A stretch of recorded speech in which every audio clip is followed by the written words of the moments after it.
середине XX века героиня нашего фильма сделала первый шаг в мир, где творческий поиск и самовыражение шли рука об руку. Мир театра. Она пришла в уйгурский театр как актриса, стремящаяся показать на сцене свои эмоции, мысли и характеры. Молодая, энергичная и полная амбиций, она понимала, что театр – это не просто игра на сцене, а искусство, которое требует погружения во все его аспекты. Я родилась в 1934 году. Это было в Кураме, но оттуда мы сразу переехали в Тюргень, потому что там жила тетка моя, сестра моего отца. И я жила в этом Тюргене всю жизнь, пока я 7 класс заканчивала. В это время пришлось нам уехать в Чирик, там, где был театр. Отец на стройке работал, мама была домохозяйка, я была поздним ребенком. И была у меня, оказывается, сестра, которая умерла. До этого еще был еще какой-то сын, который я не знаю, тоже умер. 4 детей у матери моей был. И старший сын, который стал потом актером, работал в Уйгурском театре. Он работал в Андижане. Там был Уйгурский театр. Отец, решил построить дом. И мы на берегу этой Тургенки, он начал строить дом и построил. В 1942 году он умирает, и мы остаемся вдвоем с матерью в Тургене. Война. У нас была, правда, корова, вот эта маленькая комнатка. И помню, даже на дверях был маленький такой крючочек. Можно было же дернуть этот крючочек. Но нас никто не задевал, потому что у нас было 7 соток огорода, а мама болела. У нее ноги были больные, она ничего не могла делать. И в 7 лет, в 6 лет я стала взрослой. И, надо было заготавливать корм корове. Это, целый сток сена надо было сделать. Это было заготавливать дрова. Мы ходили в Тургенку, там чаи вытаскивали, носили это все. И мама говорила, это просто так не обойдется. Это подействует. Там, конечно, был голод сильный. И все равно мама, она сидя, вот это все сеяла огород, а я копала, скапывала. Сеяли мы кукурузу, и этой кукурузой делали толкан. И корова у нас была, с молоком мы.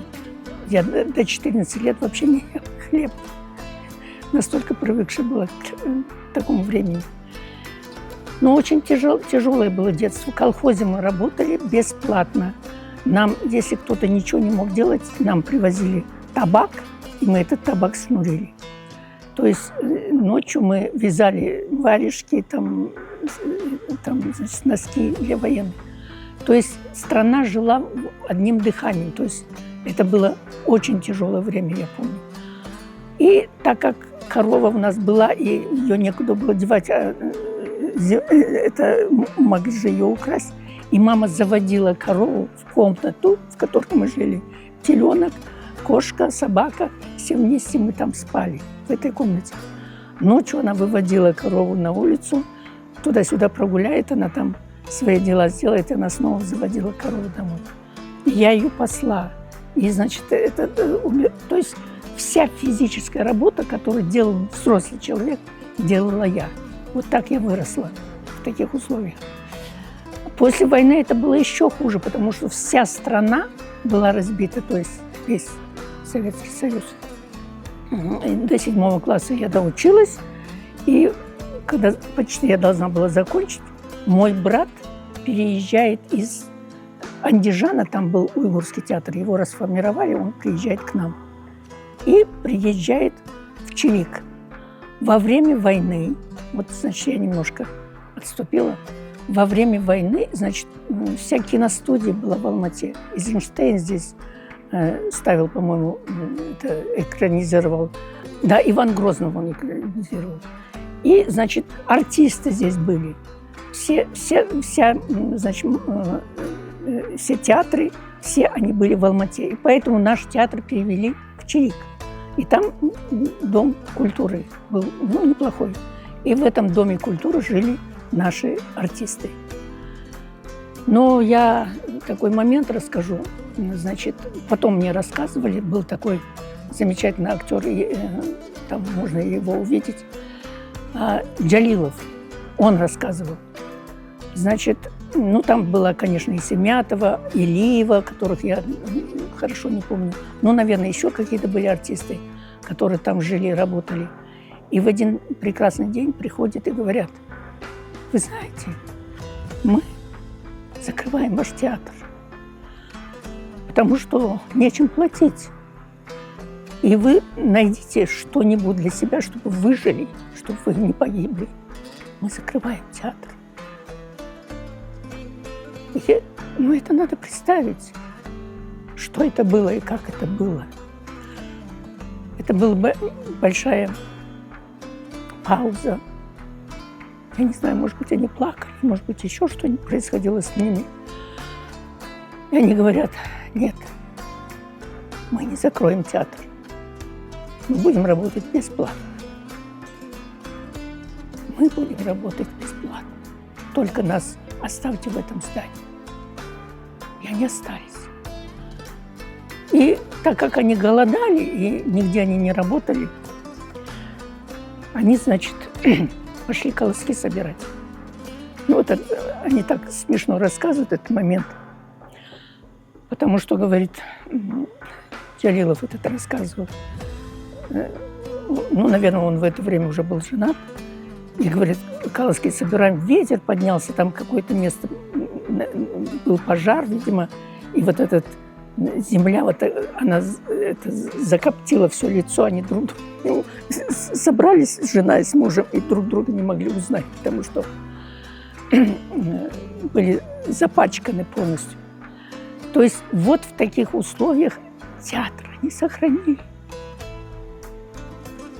Вот этот Уйгурский театр они сохранили.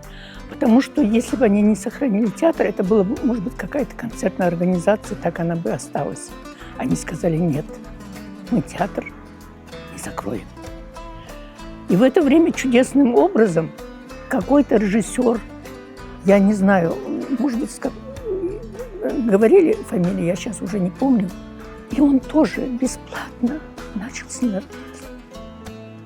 И Семятова рассказывала, говорит, ты знаешь, он из меня сделал актрису. Он научил меня, значит, разбирать роли, он научил меня произносить текст. И учила меня, когда я первый раз пришла в театр.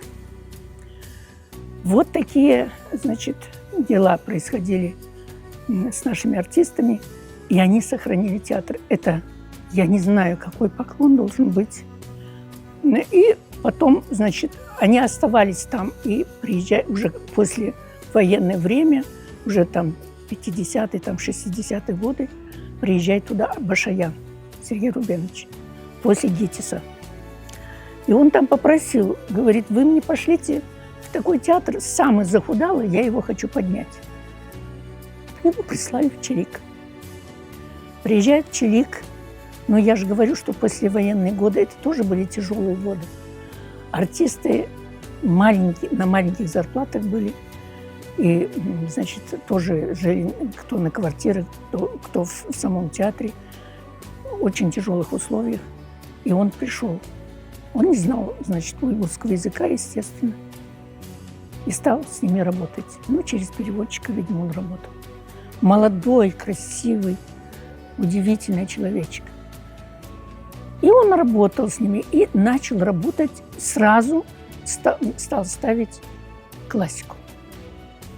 Значит, «Хозяйка гостиницы» Гальдони. Замечательный спектакль, там Рушангули и Лохунова играла. Но я видела какой-то кусочек, потом уже по телевидению, по-моему, показывали, какая она была красивая, тоненькая, красивая, подвижная. Ну, там, значит, потом «Женитьбу Гоголя», я помню. Там Семятова тоже. Я этот спектакль тоже не видела, тоже какой-то отрывочек, я помню, как это Агах Тихонова выбирала, за кого она, какой должен быть у нее кавалер. И она настолько была удивительна. И она была все время центром внимания. Если куда бы она ни приходила, то есть уже всем делать было нечего. Она должна говорить. Внимание на нее обращалось. Понимаете? Я все время думала, у нее сердце просто под кожей где-то, потому что оно пылало. Это сердце было, мне все время хотелось ее остановить, потому что она всем существом существовала везде и всюду, всем существом плакала или смеялась, или что-то делала. Она вот такая была. Я помню, она как-то пригласила нас домой, и мама там была, и мы с ней сидели, и она что-то рассказывала, мы хохотали. Потом она что-то рассказывала, мы плакали. То есть она все время как бы играла. То есть не играла, а существовала таким образом. И на сцене она таким образом жила. Потому что я играла с ней в какой-то пьесе такой современной, там каких-то доярок мы играли. И она тоже там была. Но я помню, что так существовать, как она существовала, это была доярка. Если я ее изображала, доярку, которая... Это не была доярка, она была доярка, представляете? И поэтому вот такие были артисты. И, значит, Башаян что сделал? Через вот эти вот, когда он ставил, все время он ставил классику, и Отелло он поставил с Шамиевым. Вот эти артисты, когда туда приехал, допустим, после войны, да, приехал туда Тухтахун Бахтыбаев, Толик. А он, оказывается, был детдомовец. И он знал, что уйгур, но он не знал ни одного слова. Он был в фронтовой бригаде, он там чечетку бил, танцевал. И кто-то сказал, что он уйгур. И он после войны приехал, его, значит, приняли в театр, он эту чечетку танцевал, и какие-то танцы. Но потом стал учить уйгурский язык, он уже потом играл. Еще у нас был Рузиев, тоже русскоязычный, тоже танцор, тоже замечательный. Потом и немножко он даже играл, хотя он очень плохо говорил по-уйгурски. Но потом, значит, что происходило? Вот эти вот люди, которые после войны, это значит Зайнавдинов, это Акбаров, это Бакиев, это Толик Бахтыбаев, это Шамиев, отец, не Элхон, а отец Шамиев. Они прошли войну. Может быть, я не всех еще называю. И, значит, это был, знаете, вот эти люди, которые прошли войну, это была особая каста людей. Это надо было их знать и прочувствовать. И вот это вот состояние у них отпечатывается в их жизни. И они становятся неадекватными иногда. И вот эти вот Шамиев, там, значит, Тухтахун Бахтыбаев и Бакиев, все, которые прошли войну, значит, они же проползли до Европы. И Башаян это понимал, но он их берег, потому что он понимал, с кем он работает и почему они такие. Но они жили на сцене, вот от рождения они были актерами. То есть Шамиев вообще был совершенно неграмотный человек. Он ни одного класса не закончил. Но, значит, когда он играл, ну это я могу один только момент рассказать, когда я с ним играла. Когда мы ставили «Так победим» Шатрова, Ленина играл Бакеев, а он играл Гвоздилина. Что делал Башаян? Он их образовывал через Шекспира, через Гольдони, через Гоголя, да, то, что он ставил. То есть он окунал в этот мир, чему он меня тоже научил. Потому что, когда я уже ставила, допустим, Медею, мне надо было в V век перейти. В V веке, значит, работал Еврипид. Таким образом вел театр сам Башаян, чему он и меня научил в будущем. Я же режиссерский не кончала. Я вообще ничего не кончала, если на то пошло. Так же, как Шамиев, так же, как все наши актеры, которые стали великими, которые стали режиссерами, которые стали актерами и тому подобное. А у Шамиева какой голос? Я не помню такого голоса ни у какого артиста. Замечательно поют наши артисты, замечательно. Но у него этот голос в 7 нот не входил. Что-то такое у него происходило. Мне такое казалось, такое ощущение, что он поет не для зала, а для Вселенной. Вот так я ощущала его. Я помню, как-то мы были на гастролях в Пенджиме. Люди приходили, брали билет на улице. Мы этот концерт проводим, они берут билеты. И, значит, дети сидят босоногие с грязными ногами впереди сидят. А там, значит, родители стоят. И он говорит, значит, концерт я веду. И он говорит, ну, дочка, у меня все время дочка называла, давай, объявляй. И я объявляю. Что ты объявишь, я то буду петь. И он пел. И вы знаете, там, значит, горы так близко были. И значит, звезды как будто можно рукой схватить. Ветерок такой. Какое-то другое ощущение было от его песни. Как будто он пел для этой вселенной, для этих людей, для босоногих ребятишек. И я объявляла, он пел и пел и пел. Вот это я никогда не забуду, когда я послушала целый его концерт. Но я хочу рассказать про тот момент, когда я с ним играла. В этом «Так победим» я играла его дочь Гвоздилина. И ему надо было объяснить, что такое военный коммунизм и НЭП. Потому что Башаян все время требовал, чтобы мы знали предысторию того, чего мы, какой век играем, какое время мы играем, о чем мы играем. Я приходила, он говорит, дочка, пошли, давай, образовывай меня. И однажды, значит, уже идет репетиция. Я смотрю, сидит Гвоздилин, неизвестный мне человек. Глыба такая, глыба. Это человек, который все понял. То есть я увидела совершенно другого человека. То есть он что-то впитал, что-то изнутри изменил в себе, и внешне он изменился. Вот такой был актер. Ну, его снимал все время Шакен Айманов, без конца он его снимал. Да, он снимался в фильме «Конец атамана», и он там играл какой-то кусочек. И я смотрела, Шакен Айманов снимает. Я думаю, ну, что-то там должно быть такое, но я не знала, как фильмы снимаются. И первый раз я видела, и он у речки сидит, и, значит, он говорит, смотри на меня, там, произноси свой текст. Ну, наверное, он уже знал историю, кого он играет. И я опять вижу какого-то другого человека, какого-то другого уйгура, который там снимается. И он смотрит в эту сторону, в речке вода бежит, и он, значит, берет какой-то камень, что-то делает, как будто какие-то дела произносит, но его мысли, его состояние, его душа в этом материале, которого я не знаю, но я вижу другого человека. Вот, значит, и в кино он был таким своим человеком, потому что он его без конца приглашал. Ну, например, Бакиев тоже был замечательным актером, и он был красавец, это была такая пара с Рушангуль и Лохуновой. И Лохунова такие концерты давала, как Тамара Ханум, допустим. Ну, в общем, и она еще играла замечательно. Она красавица. И очень много она играла с Супеевым Ахметом, потому что какой-то такой замечательный альянс у них сложился. И уже ей было много лет, и я все время думала, Господи, ну что-то она уже могла бы уже не играть концерт, не выходить на концерт. Но она выходила и выходила. И я думаю, неужели ее встретят? Она выходила и преображалась.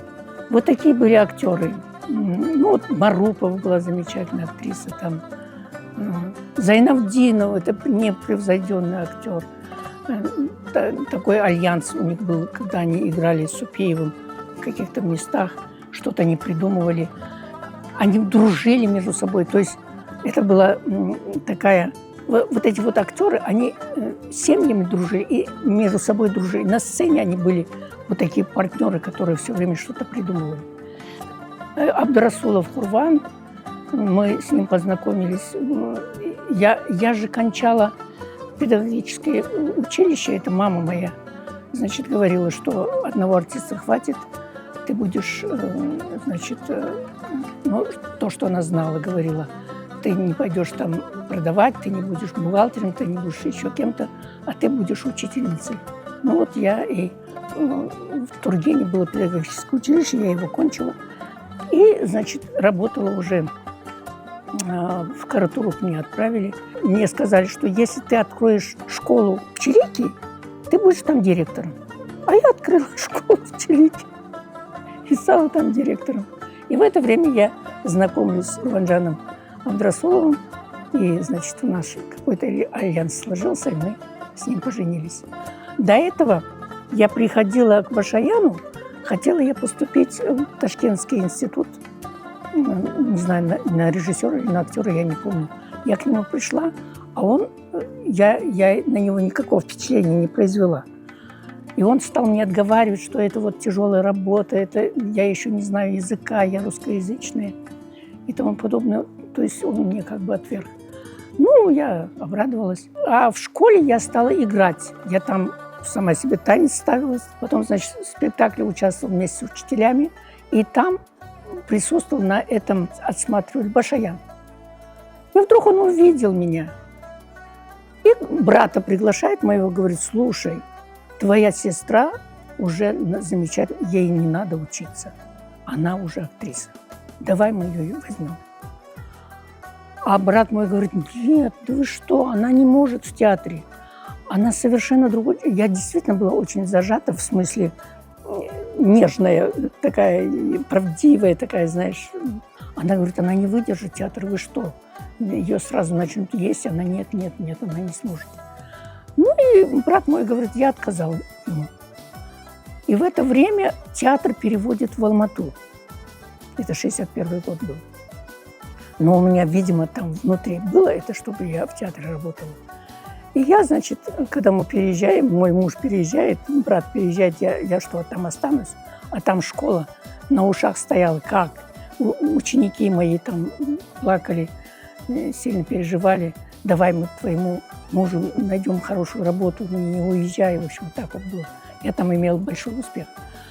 И, значит, пришлось переехать. Мы переехали. И я пошла в театр. И выясняется, что я уйгурского языка не знаю. Мне дают роль. И я 15 дней не могу выговорить слово «салам лашмам сэн». И мой муж говорит, нет, ничего не получится. Не могу выговорить. Но я произносила. В общем, то есть уйгурский язык для меня был как иностранный. Поэтому в театре все время говорили уйгурская Нурбеви и русская Нурбеви. Но русская Нурбеви очень много помогала, потому что я как бы снаружи видела театр и его проблемы. То есть это тоже помогло театру. Тогда, когда уже я очень хорошо стала работать, и были замечательные спектакли, в которых я участвовала. И я помню, значит, вот этим Бахтыбаевым я играла Бьянку в «Отелло». Маленькая такая роль была. Мы столько много там напридумывали, и очень хороший отрезок у нас получился с Толиком Бахтыбаевым. И с этого времени мы начали с ним дружить. Я помню, Толик Бахтыбаев тоже вышел из твоего нормального состояния и кого-то оскорбил. Что он уже не понимает, когда что-то с ним происходит, он не может себя сдержать. И Мурат говорит, надо его выгнать. Сколько можно терпеть? Надо его выгнать. Не трогай его! Я прошу, не трогай его! Я так кричала ему. Не трогай его. И через неделю он на сцене скончался. Потом Мурат говорит, спасибо вам большое. Я не понимала. То есть это другая система, это другие люди были, другое поколение. И вот это поколение, чтобы вести, надо было иметь такого Башаяна, которого мы имели. Он 18 лет у нас проработал, знал уйгурский язык. И когда он перевез нас в Алмату, тогда, когда он там в Чилике был, все туда приезжали, и Кужамьяров, и вот это Кадыров, Ахмедчан туда приезжал. Очень хорошие статьи они писали. И наша интеллигенция туда приезжала. Когда он переехал в Алмату, он решил драматургию нашу поднять, потому что драматургов не было. Но так как у нас драматургов не было, они очень плохо писали, и он пытался их ставить. Вот тогда и началось. Вот тогда и решили, что он изжил себя как режиссер. Он не изжил себя как режиссер. Он хотел поднять это все, драматургию поднять урюпинскую. Не поняли. Театр, знаете, чем еще страдает? Очень много случайных людей, которые не понимают, что даже реквизит, там, помощник режиссера, администратор, звукорежиссер, там, я не знаю, осветитель. Это должны быть люди театра. То есть они должны быть людьми театра, тогда получится театр. Если эти люди, кто-то из них не будет тем, кем должен быть, театр не будет существовать. Я помню, у нас была Тухташхан реквизитором, а у меня было обязательно за сценой, чтобы была тишина такая, чтобы зал я готовила уже к зрителям, чтобы они их собрать, чтобы они не разговаривали. Кандагай, авалын! Туда-сюда. Там разговаривают между собой. Это пол спектакля проходит, а потом, пока они вклинятся в работу актеров, уже много времени проходит. Поэтому, значит, я помню, вот эта Тухташхан, там муж ее хотел чихнуть. Не чихай, сейчас соберу, лежит. Вот даже вот так я бы поставила, когда свои спектакли ставила. Этому всему кто научил? Это был Башаян. Башаян, который нас вырастил, который... И когда он ушел, когда его ушли с нашего театра, они уже не смогли работать. Только тогда, когда даже собирались мне заслугу давать, я в это время сильно заболеваю. Заболеваю, ну, просто между смертью и жизнью я была. На целый год меня оторвало от жизни, то есть от театра. Я не знала, я выживу или нет. В это время меня выбирают секретарем партийной организации театра. А, значит, партийная организация – это почти выше, чем директор, без зарплаты. И на второй день я говорю, да пойдемте к министру. Мы пошли к министру. Заходим Масимовым, а у нас есть проблемы. Мы пришли к министру. Садитесь, пожалуйста. Сели. И я поняла, что-то надо делать, потому что у него звания не было. Он Масимов, который пишет музыку, а кто его слушает в Казахстане? Кто знают, что в театре ставят Анархан без конца. И, значит, это музейный театр, который без конца ставит, значит, Анархан. Тем более, что, значит, у нас вот эта перетрубация началась. Прислали нам Байтена Умарова. И он, значит, работает у нас. И, актеры уже без Башаяна не могли, они почти все ушли. И начинается новая эра. И вот тогда я говорю, что-то надо делать. Надо, может быть, даже этого директора каким-то образом, чтобы он какой-то величиной стал. И я говорю, надо ему дать хотя бы заслугу. Но никто не шевелится. Я, значит, иду к Рахмадиеву. Это великий наш композитор казахстанский.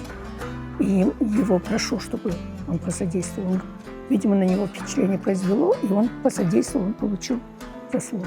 Спустя годы профессиональная карьера Нурбуви Сабировой стремительно развивалась, но она не хотела оставаться лишь в одной роли. Постепенно она поднялась по карьерной лестнице, став заместителем директора театра. Эта новая должность позволила ей взглянуть на работу театра с другой стороны – административной. Теперь она не только играла, но и принимала важные решения, влияющие на судьбу труппы, выбор постановок и успех театра в целом.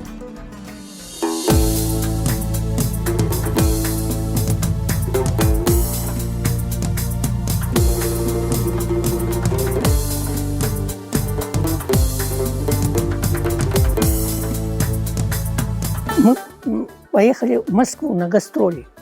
Нас пригласили на гастроли. Как раз в это время уже работал Кадыр Джетпаев. Но он был от Бога режиссер, хотя у него знаний не было, но он был режиссер на самом деле. И он поставил вот это вот «Гнев Одиссея», там, где вот Абдрасулов работал, Зайнавдинова Хасят работал. Ну вот, значит, понравилось, им решили, значит, нас повезти в Москву. А гастроли московские делать меня отправляют за 17 дней. В Москве гастроли за 17 дней одного человека, представляешь? И я там развернула, конечно, потому что с перепугу, я не знаю, ну, наверное, какие-то еще были задатки. И я сделала такой огромный, значит, успех театру, потому что, значит, в зал театра сатиры невозможно было зайти. Все телевидение, какое было, советское, несоветское, там все телевидение со всех стран, в Москве же, все телевидение было. Единственный театр, который в Казахстане приехал в Москву, представляешь? Ну, в общем, короче говоря, очень хорошо прошли гастроли, и там все время стали отмечать меня, что я вот такие гастроли ни один национальный театр не проводил, но в таком, значит, с таким успехом. Еще мы вот этого Азата Ахимбекова повезли с его коллекции. И это тоже имело успех. И когда я уже приехала сюда, в Алмату, началась самая большая травля. Значит, ты самая... То есть, каким образом я там завоевала Москву, почему, значит, вот ко мне такое отношение. И с Министерством культуры тоже так же. Там и министр был, и замминистр был, который взялся на меня, потому что, когда мы были в ЦК, на него не обратили внимания, только на меня. Директор Корейского театра, старик был, он сказал: Нурбеви, ну почему к тебе так относятся? Я, говорит, у меня секретарь партийной организации, неплохой актер, я ему заслуженно народного дал. А ты ничего не имеешь. И ты вообще все делаешь для этого театра. Почему такое отношение? Вот я одного человека, вот Валентина, посылаю в Москву на директора учиться. Давай ты езжай тоже. Я говорю, а как я поеду? Я что, замдиректором была? Я кем-то была, никем не была. У меня нет таких... Да и уже возраст был у меня 48 лет. И, значит, я говорю, нет, не получится. Он говорит, получится. Иди в райком партии, они все знают, до ЦК СССР дошли, чтобы меня все-таки без всяких вот этих документов приняли на стажировку. И я попадаю в театр оперетты. Я должна была там остаться, потому что мой директор решил мне там оставить. И он, значит, говорит, вот надо нам Сабиру оставить. Он говорит, да вы что, в Москве вы не найдете человека, который бы работал у вас в отделе, в вашем театре? Он говорит, вы знаете, театральный человек – это штучное дело. Вот о чем я хочу сказать, что если штучный человек не попадает в театр, то этот человек не сможет работать. Вот это мне запомнилось. Это штучное дело, поэтому она нам нужна. И он говорит, нет, она должна отработать хотя бы. И я приехала отрабатывать. Он говорит, давай возьми нову. Ты яшлык поставила на ноги, а теперь возьми нову и поставь на ноги. И я согласилась. И когда я уже приехала, должна была отрабатывать 2 года, потому что директор мой оперетту привозил 3 раза в Алмату и все время говорил, я не представляю, что тебя не будет в Москве. И однажды открываю дверь, а он такой полненький был, стоит высокий, худой. Я говорю, что с вами, Владимир Ильич? Оказывается, он сильно заболел. И когда уже надо было уезжать мне через 2 года, он умер. Вот так я не попала в Москву и осталась в театре. Но, значит, надо было спектакль поставить. А некому ставить. И я, значит, беру вот это вот «Двое на качелях». Махмуд Абдрахманов, он перевел нам «Двое на качелях». И я через 22 дня этот спектакль сдаю. И стали уже, какие там появились с газет, люди тоже стали говорить хорошо. И таким образом оказалось, что я лучший режиссер Казахстана. И меня тогда стали приглашать на все чеховские фестивали. Я 7 раз ездила на чеховские фестивали. Но потом меня приглашают в Дом актера директора. Я там, значит, работаю, и там вот ставлю «Пылко влюбленного». Вот таким образом, значит, я стала ставить в других местах. Я одно поняла, когда, значит, живется очень сложно, вот в военное время, да, как сохранился театр, для меня это дорого. В послевоенное время, когда еще было сложнее, потому что страну надо было восстанавливать. Каждое время создает своих каких-то людей, которые продвигают искусство.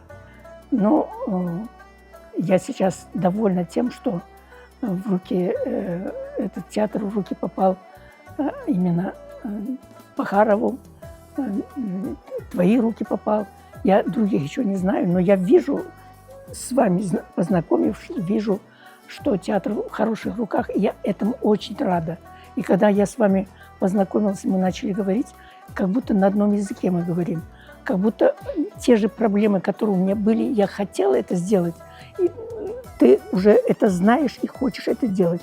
И я настолько рада, я даже ожила, потому что у меня появилась такая большая надежда, что этот театр на какие-то другие высоты поднимется. И, наверное, это время наступило. История Нурбуви Сабировой – это не только история одной женщины, но и история борьбы за право быть услышанной, за возможность создавать и вдохновлять. Она изменила театр, и театр изменил ее. Став актрисой, она прошла путь до режиссера и организатора, оставив неизгладимый след в истории искусства.